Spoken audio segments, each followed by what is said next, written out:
भारतीय स्वातंत्र्य लढ्याचे जनक आद्य क्रांतीवीर राजे उमाजी नाईक यांच्या जयंतीनिमित्त पुण्यतिथीनिमित्त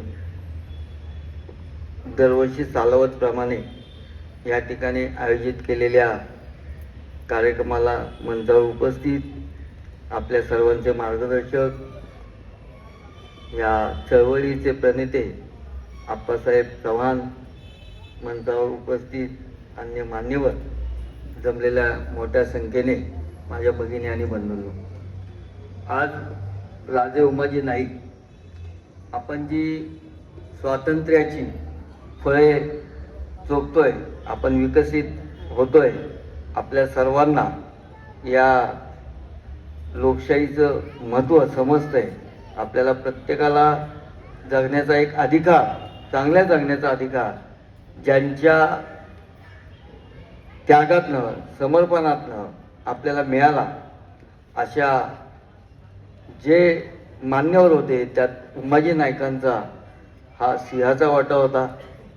त्यांनी या स्वातंत्र्याची बीज रोवण्याचं काम केलं आणि याच ठिकाणी त्यांना शहीद व्हावं लागलं. आपल्याकरता ज्यांनी स्वतःचं आयुष्य पणाला लावलं असे राजे उमाजी नाईक, आणि आज त्यांच्या पुण्यतिथीनिमित्त या वास्तूमध्ये दरवर्षी अतिशय चांगल्या कार्यक्रमाचं आयोजन केलं जातं. आणि हा जो परिसर आहे, हा जो मतदारसंघ आहे, हा मतदारसंघ म्हणजे जुनं पुणे शहर होतं आणि या मतदारसंघामधूनच संपूर्ण देशाला दिशा देणारं सगळे नेतृत्व या ठिकाणी या जमिनीतच गेले. छत्रपती शिवाजी महाराजांनी सोन्याचा नांगर जो फिरवला तो कसबा भाग सुद्धा याच ठिकाणी होता. बाजीराव पेशव्यांनी सुद्धा हटकेबाज जो झेंडा लावला तो शनिवारवाडा सुद्धा याच परिसरात होता. राजे उमाजींना ज्या ठिकाणी आपल्याकरता त्यांना फासावर लटकवलं गेलं तर याच ठिकाणी होता.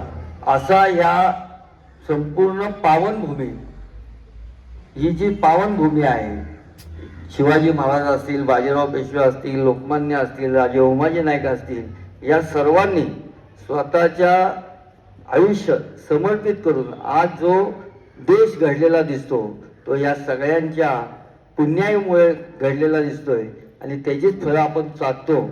आणि मी स्वतः खूप भाग्यवान समजतो की एका सामान्य घरातून आलेला मुलगा आज मला या मतदारसंघाचं, ज्याला ऐतिहासिक महत्त्व आहे, त्याचं लोकप्रतिनिधित्व करण्याची संधी मिळते. आप्पांचा माझा सातत्याने संपर्क असतो आणि या ठिकाणी हे भव्य स्मारक करायचं, त्याकरता मुख्यमंत्र्यांची आम्ही लवकरात लवकर भेट घेणार आहोत. आणि या राजे उमाजी नाईक यांचं या ठिकाणचं स्मारक करण्याकरता मी कटिबद्ध आहे. या पंचवार्षिकमध्ये आपण त्याला मूर्त स्वरूप देऊ असं या पुण्यतिथीनिमित्त मी आपल्या सगळ्यांच्या साक्षीने मी आपल्याला आश्वस्त करू इच्छितो. मंचावरच्या आमच्या सगळ्या नेते मंडळींना आश्वस्त करू इच्छितो आणि लवकरात लवकरच या विषयात चांगला मार्ग निघेल. आणि राजे उमाजींनी जे आपल्याकरता केलेलं आहे त्याच्याकरता ते स्मारक हे आपल्या येणाऱ्या अनेक पिढींना हे प्रेरणादायी ठरावं. तसं भव्य दिव्य आपण त्यांच्या कार्याला साजेस असं हे स्मारक या ठिकाणी आपण निर्माण करू, एवढंच या निमित्ताने सांगतो आणि माझे 2 शब्द संपवतो. जय हिंद, जय महाराष्ट्र.